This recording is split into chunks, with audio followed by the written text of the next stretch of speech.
So welcome back to our channel. So அடுத்த ஒரு இன்ட்ரெஸ்டிங்கான கண்டென்ட்டோட தான் வந்திருக்கும். ஸோ ஆர்எஸ் ஒண்டர் கலரும் இந்த ஃபோர்க்கையும் பார்த்தாலே உங்களுக்கு ஒரு ஐடியா கிடைச்சிருக்கும். ஒரு பயங்கரமான ஒர்க் பண்ணியிருக்கோம் ஆர்எஸ் ஒண்டரில். லோக்கலில் வேறு யாருமே பண்ணது கிடையாது.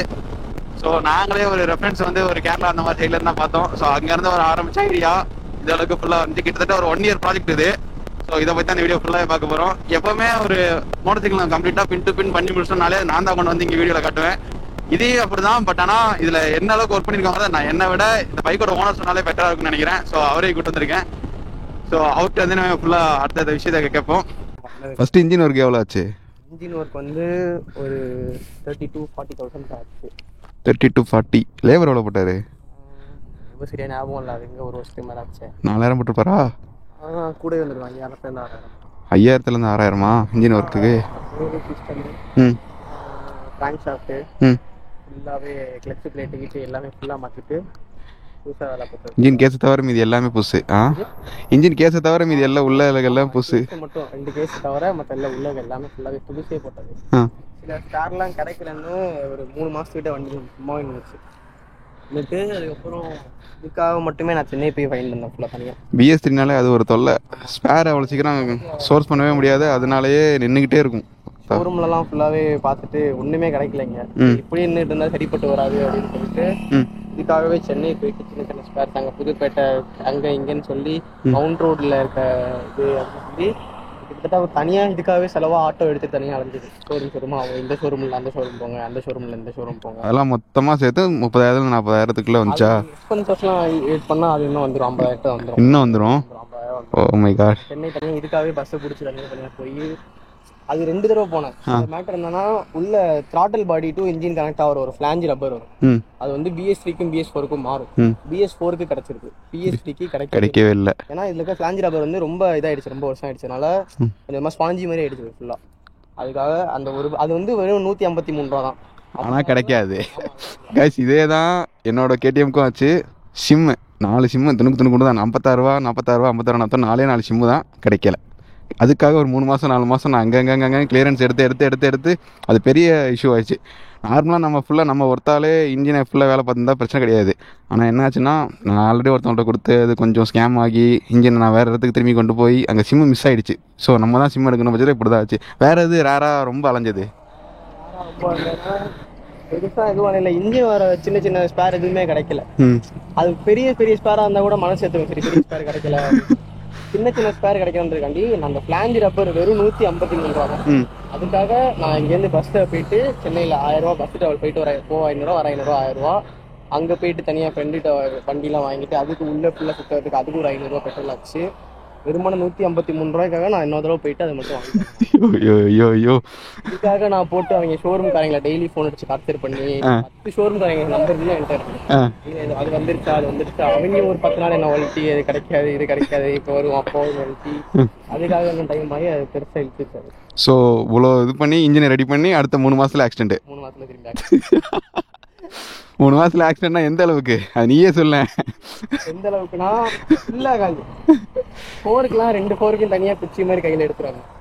4க்கு 2 கிராக் ஆகி தனியாக வெளியே வந்து குச்சி எடுத்து வந்து ஃப்ரண்ட்ல ஃபுல்லாகாது. பேக் ஃப்ரேமு இது வந்து அப்படியே சுருண்டு இருந்துச்சு. இந்த வந்து வீலிங் அடிச்சா கூட அந்த அளவுக்கு வந்திருக்காது. இப்படி ஃபுல்லாக நிமிந்து இன்னும் சுருண்டு இருந்துச்சு. இதுவரையும் ஃப்ரேம்னா இங்கேருந்து இதுவரையும் பேக் சைடு ஃபுல்லாகவே ஒரு சுருண்டு இருந்துச்சு. ஆனால் அந்த ஃப்ரேமை வந்து ரீஒர்க் தான் பண்ணியிருக்கோம். சார்ஜஸ் தான் மாற்றலை. அதான் இங்கே ஹைலைட்டான மேட்ரு. போக வேண்டியதான் வந்து ஏன்னா ஃபுல்லாக மாற்றணும்னா டக்குன்னு ஆர்டர் போட்டால் கூட கொஞ்சம் ஒரு மாதம் லேட் பண்ணால் கூட வந்துடும். எடுத்து மாற்றி கொடுத்துருக்கோம். ஆனால் நம்ம ஃபுல்லாக இதுலேயே ரெடி பண்ணுறதுனால அவங்கள ஆள் ஃப்ரீயாக இருக்கணும். அவங்களுக்கு நிறையா வந்து டிசபிலிட்டிஸ்லாம் இருக்கும். அதெல்லாம் அவங்களோட கஷ்டங்கள் அதெல்லாம் பார்த்துட்டு அவங்க பொறுமையாக அதான் நம்ம அவங்கள அவசரப்படுத்துறோம்னா அவசரத்தில் ஏதாவது வேலை பார்த்து இந்த ஒர்க் எப்பயுமே இந்த மாதிரி ஃபுல்லாக பின் டு பின் ரீஸ்டோர் பண்ணுறது ஒரு ஆக்சிடென்ட் ரீஸ்டோர்னாலே டேஸ் ரொம்ப இழுக்கும். அப்படி இழுக்கும் போது அந்த வேலை பார்க்குற டேக்கெலாம் அவங்க லேபர் வாங்கினாங்கன்னா லேபர் மட்டுமே 15,000 20,000 வாங்குற மாதிரி ஆயிரும். ஸோ அப்படி அவங்களால வாங்க முடியாது. ஒரு 200 செக்மெண்ட்டுக்கு அவ்வளோ லேபரில் வாங்க முடியாது. ஸோ அவங்க கொஞ்சம் ஃப்ரீயாக இருக்க டைமில் ஒர்க் பண்ணி கொடுத்தா இதெல்லாம் ஒரு நேம்காக பண்ணுற மாதிரி தான் கிட்டத்தட்ட. அக்யூரசி ரைட்டாக மிஸ் ஆனால் கூட கொஞ்சம் ஃபுல்லாக போயிடும். அதனால அவ்வளோ அளவுக்கு நெளிஞ்சிருச்சு. ஃபுல்லாக தட்டினாலும் உடஞ்சிரும் ஃபுல்லாக. அதனால அவங்க பார்த்து கொஞ்சமாக ஹீட் பண்ணி எடுத்து இப்போ வந்து 100% சொல்ல முடியாது. ஒரு 90% ஓகே. லைட்டாக அங்கங்கே ஸ்க்ரூ வந்து கொஞ்சம் எட்ஜஸ்லாம் வெளியே தெரியும். அது நம்ம எதுவும் பண்ண முடியாது, ஏன்னா வந்து புதுசாக போட்டால் தான் தெரியாதுன்னு இருக்கும். சின்ன சின்ன இது நம்ம வந்து தெரிஞ்சுதான் ஆகும். போதும், இந்த ஒரு ஃபினிஷிங் போதும். ஆல்மோஸ்ட் பார்க்கும்போது தெரியுது, இந்த ஒரு ஃபினிஷிங் போதும். நமக்கு ஸ்க்ரூ வெளியே தெரிய வைப்ரேஷன் வந்தால் நம்ம டவுட் பண்ணலாம். என் பைக்லாம் இப்போ கீழே வந்ததுக்கப்புறம் அவ்வளோ வைப்ரேட் ஆகிட்டு இருக்கு. இது நம்ம இவ்வளோ மாற்றிருக்கோம், இவ்வளோ ரெடி பண்ணியிருக்கோம். ஈவன்ஸ் நீ சொல்கிற மாதிரி ஸ்க்ரூஸும் வெளியே 2 இடத்துல தெரிஞ்சாலும் வைப்ரேஷன் இல்லையே, வைப்ரேஷன் இல்லை. அது வரையும் லுக்கை எந்த இதுவும் டிசப்பாயிண்ட் பண்ணல. அப்படிங்கிற பட்சத்தில் நமக்கு அந்த ஒர்க் ஓகே டன் தான். அதனால நம்ம அமௌண்ட்லையும் காம்ப்ரமைஸ் பண்ண முடியாது. ஏன்னா வேலை நல்லா நடந்திருக்கு, வேலை எதுவும் சரியில்லையா, குறை இருக்கா அப்படின்னா கூட சரி ரைட்டு தான் பேசலாம், குறைச்சி கொடுங்க அப்படின்னு பக்காவாக நம்மளுக்கு சாட்டிஸ்ஃபை ஆகுது. அப்போ நம்ம அமௌண்ட் கொடுத்து தான் ஆகணும். அகைன் மணி அண்ட் மெக்கானிக்கோட அவைலபிலிட்டி, இது ரெண்டையும் தாண்டி ரொம்ப முக்கியமான விஷயம். ஸ்டாக்காக இருக்க ஃபோர்க்கு அலாய் வீல் இதெல்லாம் ரெடி பண்ணி போட்டோம்னா அது எவ்வளோ சீக்கிரமாக போட்டிருக்கலாம். இதை கன்வெர்ட் பண்ணும்போது தான் அது ஒரு யூஎஸ்டியா ஒரு ஸ்விங்காம் கேடிஎம் ஸ்விங்காம்னு மாற்றி நம்ம ஃபுல்லாக ஒர்க் பண்ணும்போது தான் இன்னும் ரொம்ப டைம் டிலே ஆச்சு. ஃபஸ்ட் திங் இதெல்லாம் நம்ம புதுசு வாங்க போனால் அது ஒரு அமௌண்ட் ஆயிருக்கும். புதுசு வாங்கல, இதில் எது புதுசு வாங்கினது, after market number second hand வாங்கினது. புதுசு வாங்கினதுன்னு பார்த்தீங்கன்னா வெளியே இருக்க பாடி ஃபுல்லாகவே போயிடுச்சு, பெயிண்ட் அடிச்சு ஃபுல்லாகவே போயிடுச்சு. பெயிண்ட் பண்ணியிருக்கோம். இதுக்கப்புறம் திரும்பி அதுவும் எல்லோ வேணும்ன்றதுக்காண்டி ரீபெயிண்ட் ஃபுல்லாக பிளாஸ்டிக் பாடி ஃபுல்லாகவே. ஆமாம், ஸ்டாக் எல்லோ வந்து அதோட கலர் வேற, இந்த எல்லோ வேற. இது கம்ப்ளீட்டாக ஒரு ஜேசிபி, நல்லா தூக்கி இது ஒரு ஜேசிபி தீமில் இருக்கு. அது நீங்கள் வந்து நல்லா ஒரு வாஷ் பண்ணதுக்கப்புறம் தான் உங்களுக்கு வந்து ஒரு பிரைட்னஸ் கொடுக்கும். இது நார்மலாகவே ஒரு பிரைட்னஸ் கொடுக்கும். புதுசுன்னு பார்த்தீங்கன்னா அண்டர் பெல்லி, சைடு ஃப்ளாப், இது மீட்ரு ஃப்ளாப்பு, டேங்க்கு, இந்த டேங்க்கு கீழே வர இந்த பிளாஸ்டிக் டேங்க் ரப்பரு, இது ஃபுல்லாகவே புதுசு வாங்கி திரும்பி அகைன் பெயிண்ட் அடிச்சது. அதுதான் இங்கே ஹைலைட்டடு. ஏன்னா நம்ம கம்ப்ளீட்டாக பெயிண்ட் பண்ண போகிறோம்னு ஃபிக்ஸ் பண்ணி தான் நம்ம பேனலாக வாங்கினால கண்ட கலர் என்னென்னமோ ஒவ்வொரு பேனலும் ஒவ்வொரு கலரில் எடுத்தோம். எது ரேட் கம்மியாக இருக்கோ, எது அவைலபிலிட்டி இருக்கோ, எங்களுக்கு பேனல் வந்தால் போதும் அந்த மாதிரி தான் ஆயிடுச்சு. ஷோரூம் சைட்லாம் எந்த ஒரு ஹெல்ப்புமே இல்லை. கம்ப்ளீட்டாக ஒர்க் பண்ணி கொடுத்தது டிஜே அழகா இருந்துறேன். இங்கே அவங்க தான். அங்கே ஒரு அவர் பேர் ஞாபகம் இருக்கா? அங்கே ஸ்பேர் நமக்கு ரெடி பண்ணி கொடுத்தவங்க பேர் ஹரி, இன்னொருத்தவங்க பேர் ஞாபகம் வர மாட்டேதான், கீழே போடுறேன். அவங்க தான் ஃபுல்லாகவே ஹெல்ப் பண்ணது, அவங்க மட்டும்தான். ஷோரூம் சைட்லேருந்துலாம் எந்த ஹெல்ப்புமே இல்லை. அவர் பேசினால நம்ம தனியாக போனால் எடுத்து வந்துருக்கோம். அதுவும் ஒரு டவுட்டு தான். தனியாக போனால் பார்ப்போம் அவர் ஏதோ லிங்க் வச்சு அவர் பேசினால தான் ஃப்ரண்ட் எடுத்து பண்ணது. இந்த விங்லெட், சின்ன விங்லெட் கூட இது எல்லாமே இது மாஸ்க்கு, கீழே வர பிளாஸ்டிக்கு எல்லாமே புதுசு. சில இது கிடைக்கல, அவங்க டீட்டெயிலாகவே முடியலன்ட்டாங்க. அதனால அதுக்கப்புறம் திரும்பி நான் வந்து ஆன்லைனில் சில எல்லாம் பார்த்து ஆர்டர் பண்ணி அது வர கொஞ்சம் டைம் ஆகி அது கொஞ்சம் வந்து ரீஸ்டாக் ஆகி எல்லாமே புதுசு ஃபுல்லாக. சொல்ல போனால் உள்ளே வர சின்ன சின்ன வாஷர் கூட நான் வாங்கினேன் தனியாக. சின்ன வாஷரு, புஷ்ஷு எல்லாமே நான் வந்து சின்ன வாங்கினேன். ஏன்னா வைப்ரேஷன்லாம் வந்து இது அதே மாதிரி சைலன்சர் உள்ள அந்த கன்வெர்ட்டருக்குலாம் உள்ள வந்து பார்த்தீங்கன்னா புஷ்ஷு காலர்லாம் வரும், அதெல்லாம் கிடைக்காது. ஆமாம், 8 வரும், அதுவும் இல்லாமல் சுத்தமாக கிடைக்காது. அதெல்லாம் சின்னதாக போட்டு வாங்கி அதெல்லாம் வாங்கினேன். லிட்டரு வண்டியில் இருக்க பிளாஸ்டிக் எல்லாமே புதுசு, இந்த ஃபைபர் பிளாஸ்டிக் எல்லாமே புதுசு கம்ப்ளீட்டாக. ஸோ கைஸ், ஆர்எஸ் ஓனராக நீங்கள் இருந்தீங்கன்னா சொன்ன அந்த புஷ்ஷும் சரி, இதுக்குள்ளே வர ரப்பர்ஸ்லாம் இருக்கும், இதில் வர ஓரிங் வரும். தயவு செய்து மிஸ் பண்ணிடாதீங்க. கராஜில் நீங்கள் ஒர்க்குக்கே விட்டாலும் மெக்கானிக்கிட்டையும் தனிப்பட்ட முறையில் இதெல்லாம் சொல்லிடுங்க. மிஸ் பண்ணிங்கன்னா கிடைக்கிறது ரொம்ப ரொம்ப ரொம்ப கஷ்டம். வைப்ரேஷன் தாறுமாறாக இருக்கும். அதுக்கு ஒரு பெஸ்ட் எக்ஸாம்பிள் என்னோட வண்டி. டேங்க் ரப்பர்லாம் அவைலபிலிட்டியிலே இல்லை, அது ஸ்டாக்கே இல்லை, அவைலபிலிட்டியே கிடையாது, மேனுஃபேக்சரிங்கே இல்லை. பார்ட் நம்பர் புக்கில் மட்டும் தான் நாங்கள் லாஸ்ட்டாக பார்த்தோம். அதுக்கப்புறம் நாங்கள் நேரில் அதுக்கப்புறம் ஒரு புது ரப்பரை நாங்கள் பார்த்ததே இல்லை. கிட்டத்தட்ட லாஸ்ட் ஒரு 6 மந்த்தாக தெரியுமே அதெல்லாம் கிடைக்கல. உங்களுக்கு யாராச்சும் இந்த மாதிரி ஸ்பாட்ஸ் விற்கிறவங்க எதுனா கான்டாக்ட் இருந்தால் தயவுசெய்து ஷேர் பண்ணுங்கள், எங்களுக்கு ரொம்ப ரொம்ப ஹெல்ப்ஃபுல்லாக இருக்கும். ஸோ அகைன் இந்த ஃபோர்க்கு இதெல்லாம் எவ்வளோ ஆச்சு?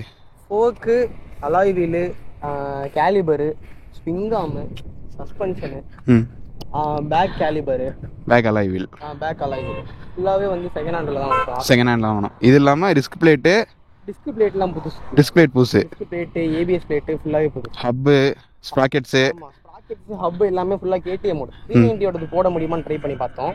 ஆனால் அது வந்து செயின் ரொம்ப லிங்க் பெருசாக போகுது, அதனால இப்போ இது ஃபுல்லாக KTM சைடு வந்தனால ஹப்லேருந்து ஸ்ப்ராக்கெட் எல்லாமே மாறும். ஹப்பு வந்து மாற ஆரம்பிச்சிச்சு.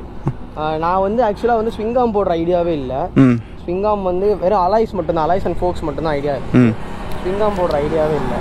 ஆனால் கடைசியில் நான் வந்து இந்த அலாய் போடணுன்னா நான் ஸ்விங்காமும் போட்டுதான், வேறு வழி இல்லைன்ற மாதிரி. ஏன்னா வந்து RS ஸ்விங்காம் வந்து சின்னதாக வந்துச்சு, அலாய் வந்து பெருசாக இருக்கிறனால அதில் போய் கேலிபர் உட்காரல. எனக்கு இந்த கேலிபருக்காக மட்டுமே நான் ஸ்விங்காம் வாங்குற மாதிரி ஆயிடுச்சு.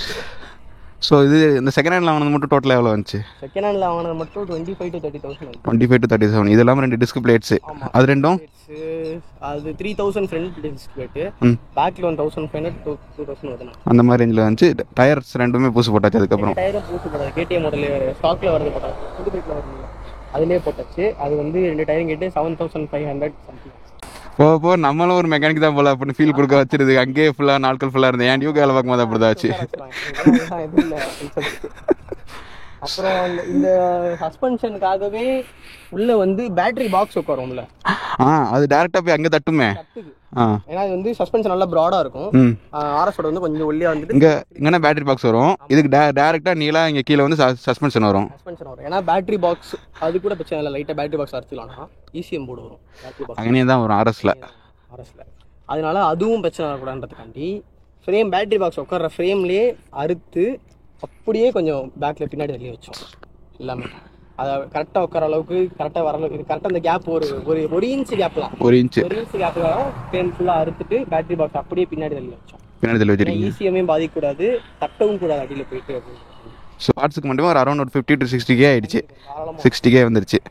ஆமாம், இவ்வளோ இந்த சைடு அசம்பிளி ஃபுல்லாகவும் புதுசு, அந்த சைடு அசம்பிளி ஃபுல்லாகவும் புதுசு. ஈவன் டயர்ஸ் ப்ராக்கெட்ஸ் முதல் கொண்டுனா கண்டிப்பாக வந்துடும். அதுவும் இல்லாமல் இதெல்லாம் சின்ன சின்ன காலர்ஸ்லாம் உள்ள வரும். அதெல்லாம் போட்டால் ஸ்மூத்தாக இருக்கும். வந்து புதுசாக வாங்கினோம்னா சில இதில் வரும், சில இதில் வராமல் போகும். செகண்ட் ஹேண்டில் தான் எடுத்துருவோம். எல்லாம் வந்து ரொம்ப அடி வாங்கி தான் வந்திருக்கும். உள்ள இதெல்லாம் நம்ம போட்டால் நல்லாயிருக்கும். நிறைய இந்த இதில் வர இந்த சென்டர் போல்ட் இருக்குல்ல, அதுக்கு ரொம்ப நாளாக வெயிட் பண்ண மாதிரி ஞாபகம் இருக்கு.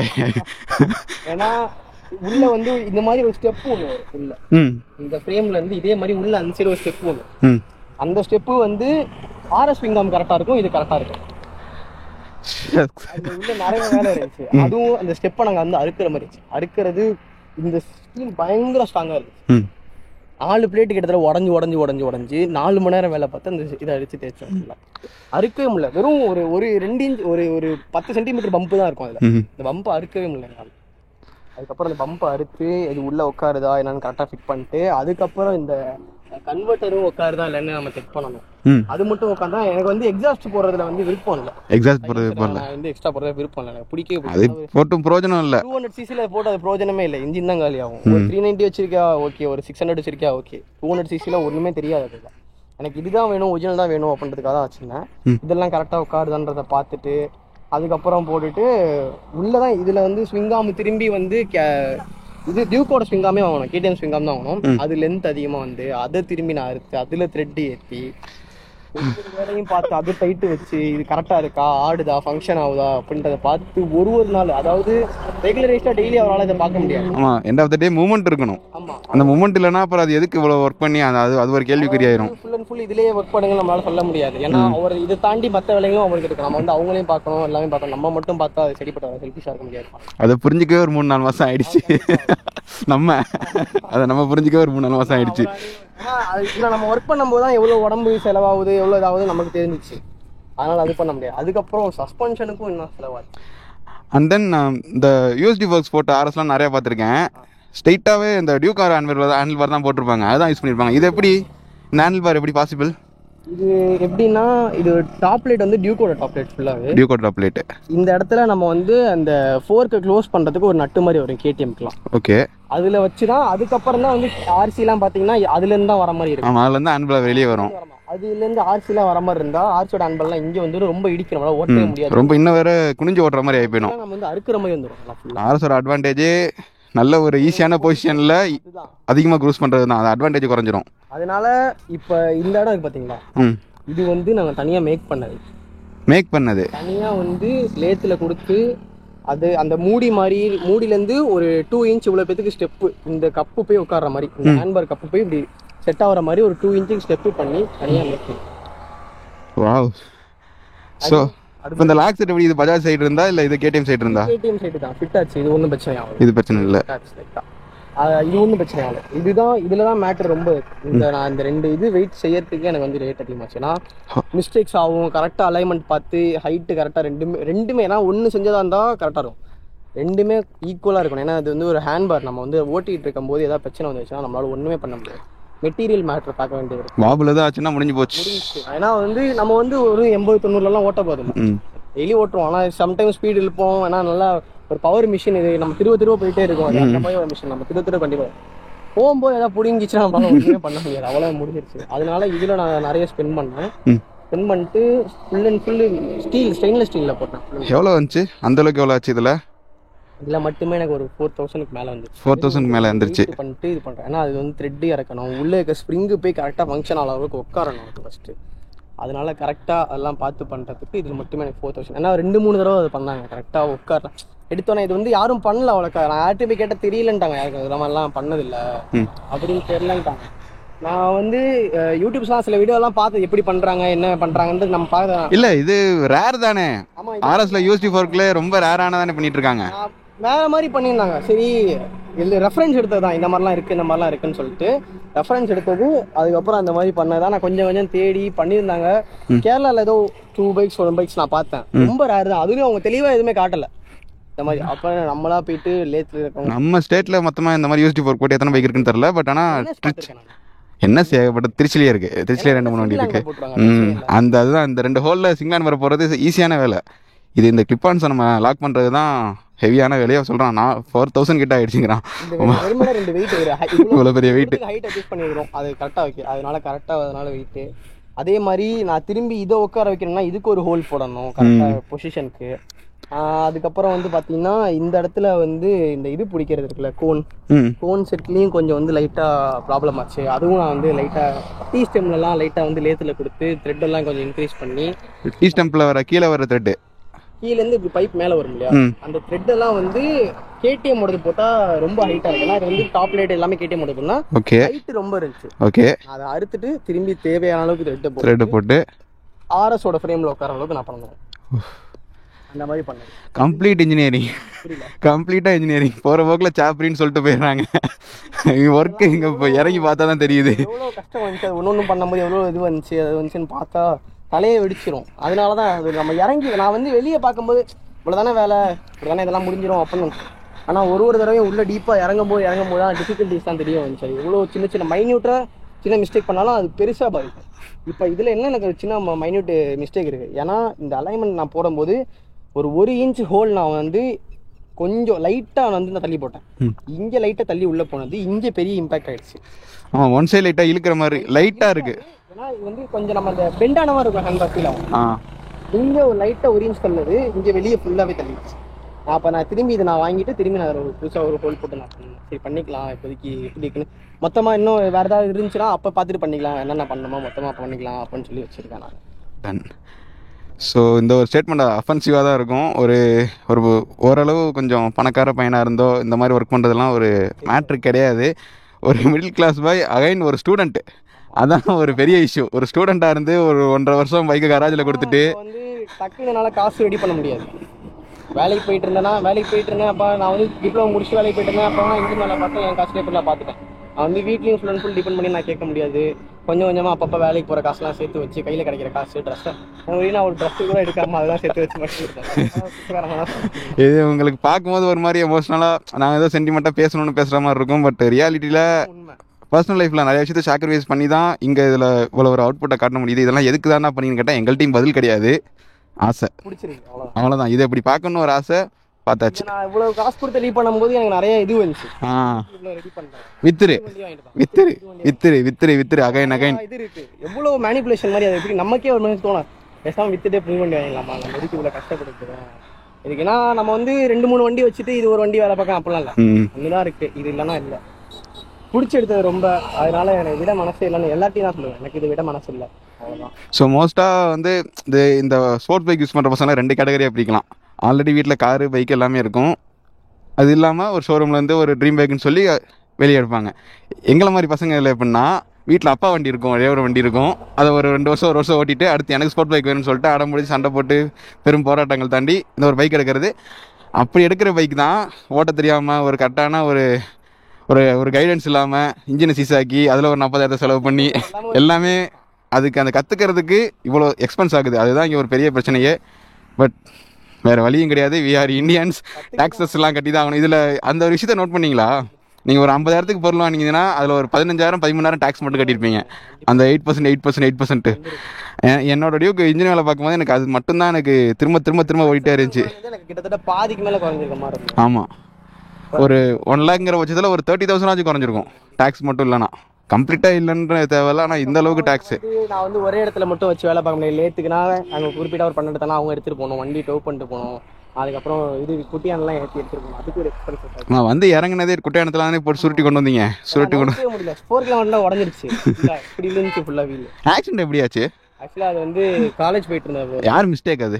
என் மேலேயும் தப்பு இருக்குது, பஸ் காரங்க மேலேயும் தப்பு இருக்குது. நான் என் மேலே தப்பு இல்லைன்னு சொல்ல மாட்டேன். அப்போ வந்து டயர் வந்து சரியில்லை எனக்கு. நான் முன்னாடியே சொன்னாங்க, சரி நான் பிரேக்கை நம்பிட்டு இருந்தேன், டயரை மறந்துட்டேன். நான் ஏபிஎஸ் இருக்குன்னா ஒரு அளவு தானே. நல்லா தான் இருந்துச்சு, எனக்கு ஒன்றும் பிரச்சனை இல்லாமல் இருந்துச்சு. அந்த இடத்துல பிரேக் ஆகி எனக்கு வண்டி நின்றுச்சு. பஸ்ஸு வந்து ரொம்ப நேரமாக பின்னாடியே போயிட்டு இருந்தேன், எரிச்சல் ஆயிடுச்சு எனக்கு. கேப்பில் அடிப்போம் அப்படின்னு சொல்லி ஏறினது பஸ்ஸுக்காரன் இறங்கிட்டான் ஃபுல்லாக. அதனால பிரேக் அடிச்சிட்டேன். உள்ளே ஃபுல்லாக ரைட் சைடு மாட்டிக்கிட்டியா? 2 பஸ் வந்துட்டேன். அருமை ஸ்டோவ். இனிமேல் இந்த மாதிரிலாம் ட்ரை பண்ணாத, 1 லட்ச ரூபா போயிடும். அது பார்த்தாலே ஒரு விஷயத்தை கவனிச்சிங்களா? இது மாடல் என்ன? BS3. இது வந்து BS3 15 மாடல். இந்த பைக்கோட இன்னைக்கு ரேட்டு எப்படி சொல்கிறது, ஒரு செகண்ட் ஹேண்டு அதோட வேல்யூவே வந்து ஒரு 60-70 அந்த ரேஞ்சு தான் போயிட்டு இருக்கு. நல்ல குட் கண்டிஷனாக இருக்க பைக்கு. அந்த வேல்யூ இருக்க ஒரு பைக்குக்கு எவ்வளோ செலவு பண்ணியிருக்க? 2 லட்ச ரூபா வந்துடும். 1.5 லட்ச ரூபா. இன்ஜின் ஒர்க்கு 3 மாதம் கழிச்சு ஆக்சிடென்ட் ஒர்க்கு. 1 லட்ச ரூபா கண்டிப்பாக. ஸோ கைஸ், கிட்டத்தட்ட இந்த RX சென்டர் ஓனர் சொன்னால் நாங்கள் கனெக்ட் ஆகிறோம்னு நினைக்கிறேன். ஆனால் நாங்கள் கொஞ்சம் டிஃப்ரெண்ட்டு டிஸ்க்ளைமர் பேர் சொல்லிக்கிட்டேன். போல இல்லை, அதே அவங்க 3 லட்ச ரூபாலாம் செலவு பண்ணிட்டு இருக்காங்க. அது சிலிண்டர் கிட்ட 16,000 அப்படிங்கிறாங்க. 16,000? ஆ 390 கிட்டே அவ்வளோதான். 390 சிலிண்டர் கிட்டே 16,000 தான். அவர் அங்கே ஒரு மெக்கானிக்கை பார்த்து பேசிகிட்டு இருக்கேன். அது 16,000 தம்பி, உனக்கு என்ன தெரியும் அப்படிங்கிறாரு. ஒரு போல்ட் நட்டு அதில் எத்தனை போல்ட் வரும்னு எனக்கு தெரியல, அது 4,000 அப்படிங்கிறாரு. அப்புறம் இன்னொன்னும் பார்த்தது ஃபுல்லாகவே நம்ம வந்து ஆலன் கீஸில் போட்டுடலாம், KTM's வர மாதிரி அப்படின்னு சொல்லிட்டு இங்கெல்லாம் ஸ்டாரில் தான் யூஸ் பண்ணியிருக்கேன். ஆனால் வந்து இதே மாதிரி ஃபுல் ஆலன் கீஸ்லேயே போட்டுடலாம், எல்லாமே ஆலன் கீஸில் போடுவேன். ஆனால் என்னன்னா அந்த இது கிடைக்கல. நான் செலவு பண்ணவும் ரெடியாக இருந்தேன். ஏன்னா கிட்டத்தட்ட ஒரு நட்டு ஒரு ஆலன் கீஸ் ஸ்க்ரூ வந்து 50 ரூபாய் இருந்துச்சு, 67 ரூபா அந்த ரேஞ்சில் வரும் இருந்துச்சு. நான் அதே மாதிரி போடலாம். ஆனால் வந்து ஆலன் கீஸில் நிறைய டிஃப்ரெண்ட் டைப்ஸ் இருந்துச்சு. ஸ்டெப் வராது, கொஞ்சம் பம்ப் வச்சது, பம்ப் வராது, அது மாதிரி எல்லாமே கிடைக்கல. அடுத்ததை வச்சும் போட்டுருக்கேன். மற்றபடி நான் வந்து நம்ம இந்த மைண்ட் செட்டுக்கு வந்து நம்ம ஒரு வடக்கு பிள்ளையாக இருந்தால் பிரச்சனை கிடையாது. எங்கெங்கேயோ உள்ளே ஒரு 10 கிலோமீட்டருக்குள்ள சுற்றி எல்லாத்தையும் எடுத்துகிட்டு வந்துடலாம். நம்ம இங்கே ஃபுல்லாக சவுத்தில் இருக்கோம், அதே ட்ரிச்சியில் இருக்கும். சென்னையில் இருந்தால் கூட இன்னும் கொஞ்சம் நம்ம அட்வான்டேஜ் அதிகம். ஸோ ட்ரிச்சிக்குள்ள இருந்து ஸ்பேர் அவைலபிலிட்டி இருக்குது, பட் ஆனால் நாங்கள் எதிர்பார்க்குற அளவுக்கு இல்லை. அதுங்கிறனாலேயே அந்த ஆனால் சிட்டி மாதிரி வரணும்னா இல்லை, அந்த அளவுக்கு இல்லை. எஸ். ஸோ அந்த அவைலபிலிட்டி இல்லைங்கிறனால அதுக்கு டைம் ரொம்ப ஸ்பெண்ட் பண்ணுறதுனாலே இந்த மாதிரி ஒர்க்லாம் பண்ண ரொம்ப யோசிக்க வேண்டியதாக இருக்குது. காசு இருந்தாலும் கூட ஸ்டார்டிங்கில் காசு இல்லைன்னு இந்த ஒர்க் ஆரம்பிச்சு கடைசியில் காசு நான் எவ்வளோ வேணாலும் செலவு பண்ண தயாராக இருக்கேன்ற ஆயுமே அந்த அலன்கி போல்ஸ் தான் எங்களால் கரெக்டாக எடுத்து சோர்ஸ் பண்ண முடியல. ஓரளவு தான் அந்த ஆல்ரெடி ஸ்டாக்கில் எவ்வளோ அலன்கி வருமோ அது மட்டும் தான் நம்மளால் போட முடிஞ்சது. தவிர பின் டு பின் பண்ணலாம்னு நினச்சோம், அது நம்மளால் முடியல. அப்புறம் பேக்கில் சஸ்பென்ஷனுக்கும் கொஞ்சம் ஃப்ரேம்லாம் கொஞ்சம் ஆல்டர் பண்ண மாதிரி இருந்துச்சு. ஆமாம், அங்கே கொஞ்சம் அது ஒரு 1 மந்த் ஒர்க் பண்ணிட்டு இருந்தோம். நல்லா தூக்கி பார்த்துட்டு. ஸோ பெயிண்டிங்க்கு எவ்வளோ ஆச்சு? பெயிண்டிங் கிட்டத்தட்ட ஒரு 15,000 ஆச்சு. 15,000 ஆச்சு. ஸோ காய் இதான் சிம்பிளாக இருக்குது, ஆனால் அதே சமயம் ப்ராடாகவும் இருக்குது. ரீபூட்டர்ஸ் நம்ம அடுத்தடுத்து நம்ம பேஜில் இது நம்ம பேனல்ஸ்லாம் இல்லாதப்போ ஒரு போஸ்ட் போட்டிருந்தேன். அப்போயே அங்கேயே நல்ல ஒரு ரெஸ்பான்ஸ் வந்துருந்துச்சு. ஸோ அதோட அவுட்புட் இதுதான். ஸோ ஹரி வேறு சொல்ல நினைக்கிறியா? வேறு சின்ன விஷயம் எல்லாமே இது பண்ணோம், மாடிஃபை பண்ணோம். ஹாரன் முதற்கொண்டு மாடிஃபை. கைஸ் நான் எக்ஸ்பிளைன் பண்ணுறேன். கைஸ் இதில் வந்து ஆரன் வந்து V3 தான் போட்டிருக்கோம். ஸோ நார்மலாக RSக்கு வந்து ஆரன் வந்து இந்த இடத்துல வரும், ஒரு கிளிப் மாதிரி இப்படி வரும். அந்த லேம்பில் வந்து ஒரு சைடு வந்து ஒரு ஹாரன் இருக்கும், அவ்வளோதான் இருக்கும். V3க்கு வந்து 2 ஹாரன் வரும். நிறைய பேத்துக்கு இது தெரியாது. லோ பீம் ஹை பீம்னு 2 ஹாரன் வரும். ஸோ அந்த ஒரு ஹாரனை ரெண்டையுமே அங்கேயே ஃபிக்ஸ் பண்ணுறதுக்காக அந்த கிளாம்பில் ஒரு எக்ஸ்ட்ரா வெல்ட் அடிச்சு, அதுதான் கைஸ் அவர்கிட்ட அந்த ஒரு மெக்கானிக் எங்களுக்கு பிடிச்ச ஒரு விஷயமே. அது பின் டு பின்னாக இருக்கும், ஒரிஜினலாக இருக்கும். அது ஒரு மாடிஃபிகேஷன் பண்ணியிருக்கோங்கிறத வித்தியாசத்தை கண்டுபிடிக்கவே முடியாது. V3ல பார்த்தியா அந்த இது நிதிஷோட V3ல அந்த எல்லாமே நார்மலாக ஃபாக் லைட்டிங் அடியில் 2 போடுவாங்க. அதில் அவருக்கு ஒரு டீ கொடுத்து அதில் ஒரு போல்ட் ஏற்றி அது எந்த வைப்ரேஷனும் இப்போ வரவே மாட்டேங்குது. ஆடாது. ஃபாக் லைட்லாம் பள்ளத்தில் விட்டா மேலே ஏறி கீழே குதிக்கணும், திரும்பிடும், விஷன் மாறிடும். ஸோ கைஸ் அடுத்து நம்ம சேனலில் வர போகிற வீடியோ அந்த வீடியோ தான். அந்த ஃபாக் லைட்டில் அவ்வளோ ஒரு மேட்டர் இருக்குது, அதை நாங்கள் தெளிவாக பண்ணியிருக்கோம். அங்கே இல்லை, அவர் பண்ணியிருக்காரு. அதை நான் ஷோ பண்ணுறேன். முக்கியமான விஷயம் மாற்றின எல்லாமே ஒரு சின்ன விஷயம் மாற்றினா தான் நமக்கு பெரிய இம்பாக்டாக கொடுக்கும். உள்ளே இருக்க ஒரு சின்ன விஷயம் கொண்டு நான் எல்லாமே பரவாயில்ல, லேட்டாலாம் பரவாயில்ல, ஆர்டர் போட்டு மாற்றிக்கன்னு சொல்லிட்டு சின்ன விஷயம் கொண்டு நான் மாற்றினேன். உள்ள அந்த ஃப்ரேமில் வர சின்ன இரும்பெல்லாம் வராது, சரி அந்த ஹார்ன் உட்காரது இந்த ஃப்ரேம் உள்ளார வரும். ஃப்ரேமில் வந்து சின்ன இரும்பெல்லாம் வரும், அது மாற்றினது. அதுக்கப்புறம் லைக் அந்த ரேடியேட்டர் ஹோல்ட் பண்ணியிருக்க அந்த கிளாம்ப்ஸ் அதானே சொல்கிறீங்க? அதுக்கப்புறம் உள்ளே வரது எல்லாமே நான் எல்லாம் இருக்கிற சின்ன விஷயம் எல்லாத்தையும் மாற்றினேன். நம்ம அது பெரிய இம்பாக்ட் இருக்கும், சின்ன விஷயம் பெரிய. அதுக்கப்புறம் இந்த ஃப்ரண்ட்டில் இருக்கிறதும் மாற்றினேன், ஃப்ரண்ட் ஃப்ரேமும் மாற்றினேன். ஃப்ரண்ட் ஃப்ரேமும் அதாவது இந்த 2 லென்ஸ் உட்காரும்ல, அதுதான் நமக்கு உடஞ்சானே இருந்திருக்கும் ஆக்சிடென்ட்ல. பெண்டில் இருந்துச்சு, பெண்ட் எடுத்துக்கலான்னு பார்த்தோம், அதுவும் சரிப்பட்டல. இது ஒரு 3000 ரூபா. அந்த ஃப்ரேம் மட்டும். லென்ஸ்லாம் நல்லா தானே இருந்துச்சு. லென்ஸ் எல்லாம் எதுவும் டேமேஜ் ஆகல, ஆனால் அந்த லென்ஸ் அட்ஜஸ்டர் மட்டும் கொஞ்சம் டேமேஜ் ஆயிடுச்சு. அதனால வைப்ரேஷன் அதுவும் ஒன்று இருக்கும், அதை வச்சு அட்ஜஸ்ட் பண்ணுறது. அதுதான் நம்ம மேலே கீழே ஏற்றுறது, சைடில் மாற்றுறது. நம்ம ஆர்எஸ்ல டிஃபால்ட்டாகவே இருக்கும். அதனால் அதுவும் கிடைக்கல, அதுவும் திரும்பி ஆர்டர் பண்ணி போட்டு மாற்றணும். இப்போ புது லென்ஸ் தான் வாங்கினா அதில் அந்த அட்ஜஸ்டரோட வந்துருமா? கஷ்டம் தான். கஷ்டம் தான். முன்னாடி வந்துட்டு இருந்துச்சு, இப்போ வருதா என்னன்னு தெரில. இடையில கேட்டப்ப நான் அட்ஜஸ்டரோட வரல அப்படின்னு. இப்போ எப்படி நம்ம வந்து இந்த ஃப்ரேம் வாங்கணும், அதுக்கான ஸ்க்ரூஸ்லாம் தர மாட்டாங்க. அது மாதிரி தான். அதான் கைஸ், கேடிஎம்ல இந்த இண்டிகேட்டர் 500 ரூபா கைஸ், அதுக்கு அந்த போல்ட் வராது. 645 ரூபாயா ரேட் ஏறிச்சு, அதுக்கு அந்த போல்ட் வர மாட்டேங்குது. இப்படிதான் சில விஷயத்தை நம்மளை வெறியாக்கிறாங்க. ஏன்டா அதெல்லாம் பண்றோம் அப்படின்ற மாதிரி தோண வச்சிடறாங்க.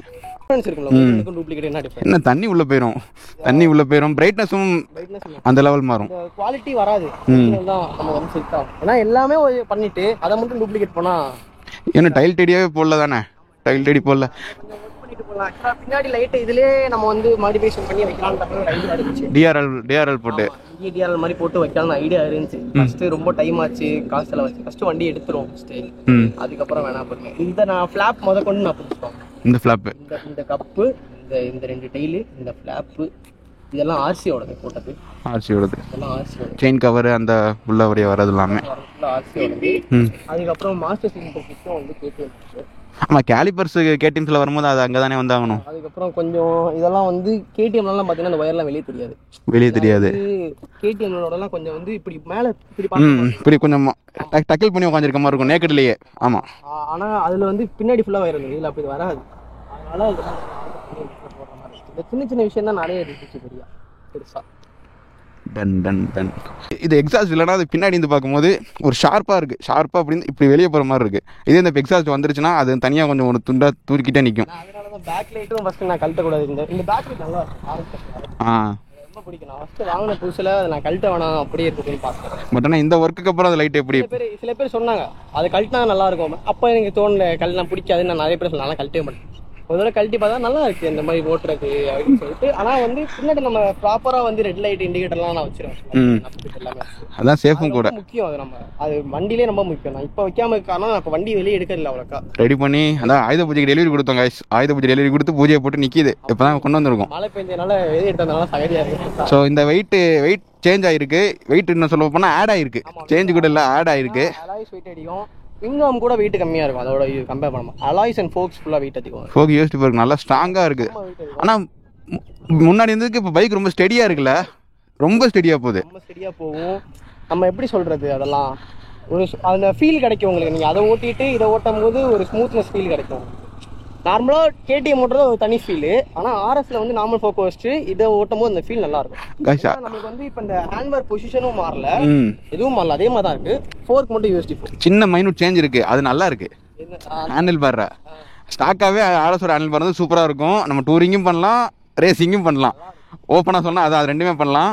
இதுல ஒரு சின்ன சேஞ்ச் இருக்கு. அந்த டேக்கிள் வந்து இது இன்னும் கம்ஃபர்டபுளா தான் இருக்கு. அது எந்த ஒரு வகையிலுமே நமக்கு எதுவுமே தராது. எவ்வளவு வேணா லாங் அடிக்கலாம், ஒன்றும் பிரச்சனையும் தராது. அடுத்த வேலை அதுதான் இதுல.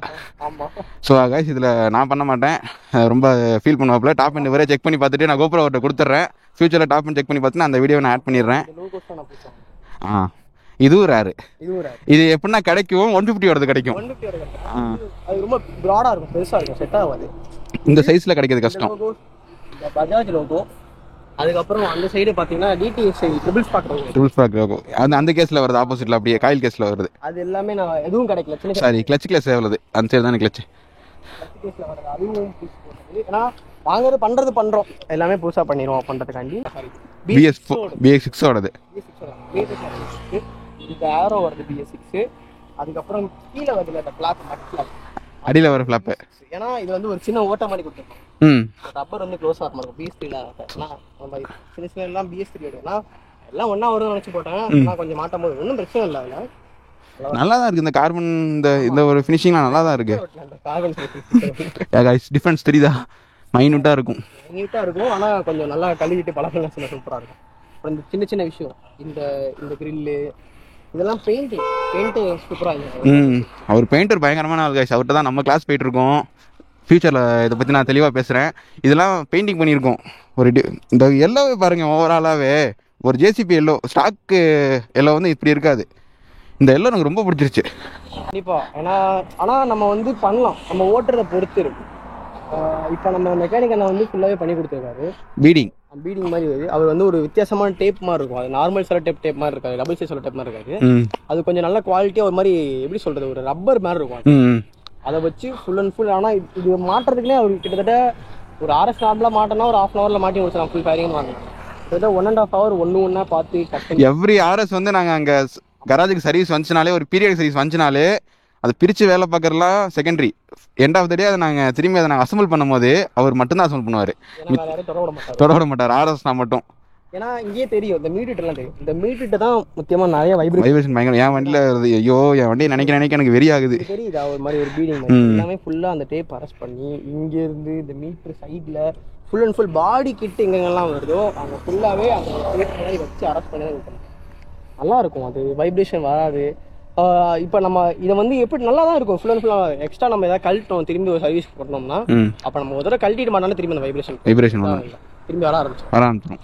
அப்படியே வச்சு அரெஸ்ட் பண்ணி அப்படியே வச்சு ஓட்டிட்டு இருந்தோம் அப்படின்னா நல்லா இருக்கும். போக நல்லா இருக்கும்.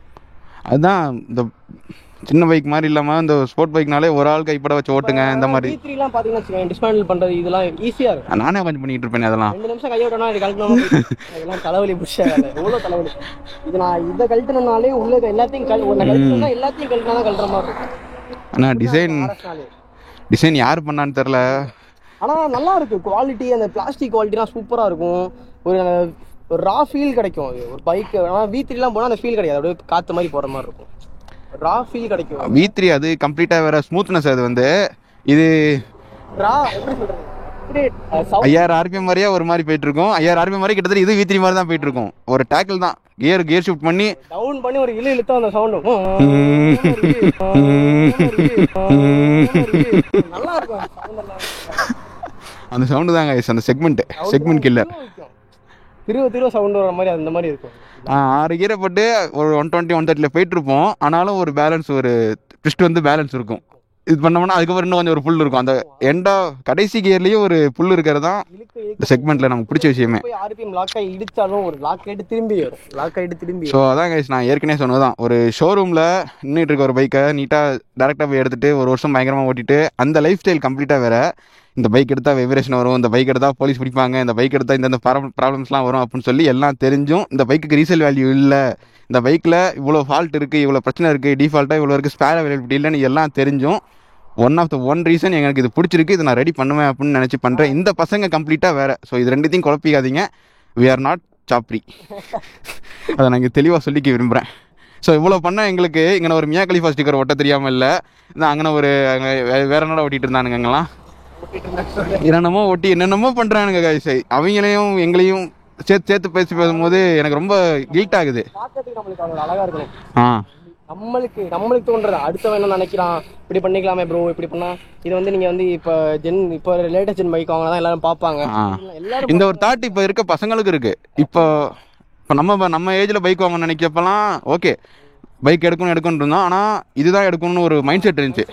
ஏன்னா இவனுங்க இப்போ ரீல்ஸில் என்ன ட்ரெண்டிங்கில் இருக்குது, எந்த பைக் அதிகம் யூஸ் பண்ணுறானுங்க, எதுக்கு அதிக வியூஸ் போகுது, இதெல்லாம் பார்த்து பைக் எடுக்கிறானுங்க. அதுக்கு என்னடா சம்பந்தம்? நீ அடுத்தவனுக்காக வரல, உனக்கு என்ன பிடிச்சிருக்கோ அதான் நீ பண்ணணும். நமக்கு இது பிடிச்சிருக்கு அப்படின்னா நீ உனக்கு பிடிச்சதை நீ பண்ணணும். அவன் வச்சிருக்காங்க எனக்கு நான் நல்லா தான் இருக்கு, ஆனால் எனக்கு பிடிக்கல அதனால அதுதான் எடுக்க போகிறேன் அப்படின்ற மாதிரிலாம். உனக்கு என்ன பிடிச்சிருக்கோ அதை பண்ணணும். பேஷனேட்டாக இருந்தியா, நீ ஸ்ட்ராங்காக இருந்தியா பண்ணலாம். நிறைய மேனிபுலேஷன் வந்துச்சு. புது வண்டி எடுத்துருக்கலாம். இப்போ வர ஜென் பைக்லாம் நல்லா இருக்கு. 1.5 லட்ச ரூபா செலவு பண்றதுக்கு எதுக்கு எடுத்ததுக்கு அப்புறமா இப்போ வந்து நிறைய பேர் கேட்கும்போது எவ்வளவு செலவாச்சு. இது இந்த அட்வைஸ் வந்து வீட்டுல இருந்து வந்தா பரவாயில்ல, ஃப்ரெண்ட் சர்க்கிள்ல இருந்து வருது. வீட்டுல இருந்து வந்தா கூட எனக்கு அவங்களுக்கு தெரியாது. எனக்கு வீட்டுல இருந்து சொன்னாங்க, நீ என்ன எனக்கு வீட்டுல நல்லா பார்த்துப்பாங்க, அதெல்லாம் பிரச்சனை இல்லை. எனக்கு நீ எதுக்கு இவ்வளவு கஷ்டப்பட்டு செலவு பண்ண? கஷ்டப்பட்டேன் நான் சும்மா இல்லை. அவங்க நம்ம கஷ்டப்படுறத பார்த்து அவங்களும் கஷ்டமாக்க முடியாது. அவங்க சொல்லுவாங்க எதுக்கு இதில் இவ்வளோ கஷ்டப்பட்டு இருக்க, புது வண்டி. அதாங்க நான் ஆரம்பத்தில் சொன்னதுதான், வீட்டுக்குன்னு ஒரு பைக் தான் இருக்கும், அது அப்பாவோட பைக்காக இருக்கும். அதுக்கடுத்து நமக்கு தான் ஒரு பைக் வாங்குவோம். அது இப்போ நின்றுட்டு இருக்கும் போது அவர் பைக்கை போட்டு நோண்டிட்டு இருக்கும் போது அது கஷ்டமாக தான் இருக்கும். அவங்களும் சந்தோஷப்படுவாங்க. நான் அதை ரெடி பண்ணதான் அவங்க ரொம்ப சந்தோஷப்பட்டாங்க. எல்லா நாள் கழிச்சு ஆச்சு அப்படின்னு சொல்லிட்டு ரொம்ப சந்தோஷப்பட்டாங்க. ஆச்சு இல்லை, ஆனால் அப்போ அவங்களுக்கும் பேசி இப்படி வச்சோம். இந்த டிலேல ஆகும்போது அவங்க அந்த ஆக்சிடென்ட்டை மறந்துட்டாங்க. அந்த அதுக்கு நீ நல்லா வந்தது. எனக்கு என்ன அந்த ஆக்சிடென்ட்ல எனக்கு எதுவுமே ஆகல, பெருசாக ஆகல. எப்படி சொல்லணும்னா பைக் ஒரு பஸ்ஸுக்குள்ள இருந்துச்சு, நான் ஒரு பஸ்ஸுக்குள்ள இருந்துச்சு. அது ஃப்ரேம் என்ன இருக்காங்க பஸ் டயர்லாம் ஃபுல்லாக ஏறிடுச்சு அப்படிதான் இருந்துச்சு. எனக்கு லைட்டாக இடுப்பில் சராச்சு அந்த மாதிரி தான் வந்துச்சு.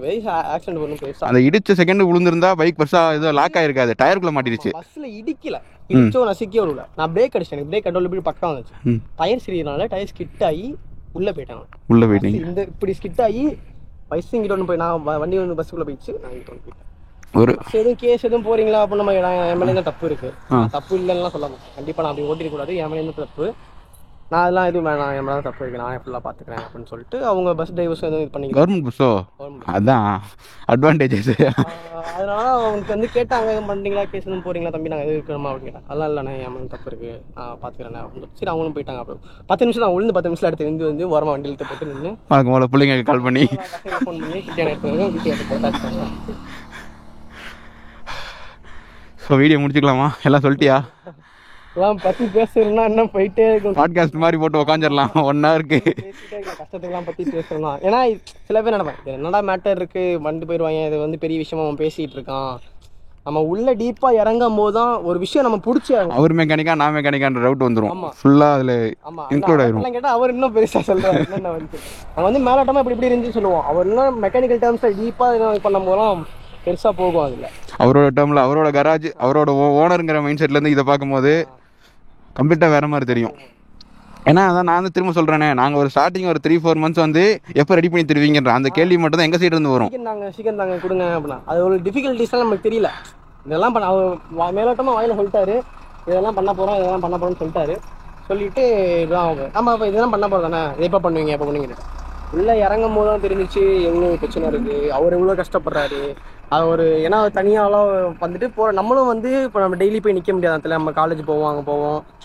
அவருக்கு என்ன வேணா நம்ம போய் நம்மளும் ஹெல்ப் பண்ணாதான் முடிஞ்சிச்சு. அந்த மாதிரி தான் நம்ம அவரை மட்டுமே டிபெண்ட் வேலை பாருங்கன்னு சொல்லிட்டே இருந்தோம்னா பண்ணியிருக்க முடியாது. ஸோ கைஸ், ஸோ அவ்வளோதான் வீடியோட எண்டுக்குள்ளே வந்துட்டோம். ஸோ அதுக்கு முன்னாடி நான் 1 செகண்ட் வேணால் உங்களுக்கு நான் வண்டியை ஓட்டி காட்டுறேன். அந்த வைப்ரேஷன்லாம் எந்த அளவுக்கு இருக்குன்னு நீங்களே ஃபுல்லாக பார்த்துக்குங்க. ஸோ டாடா.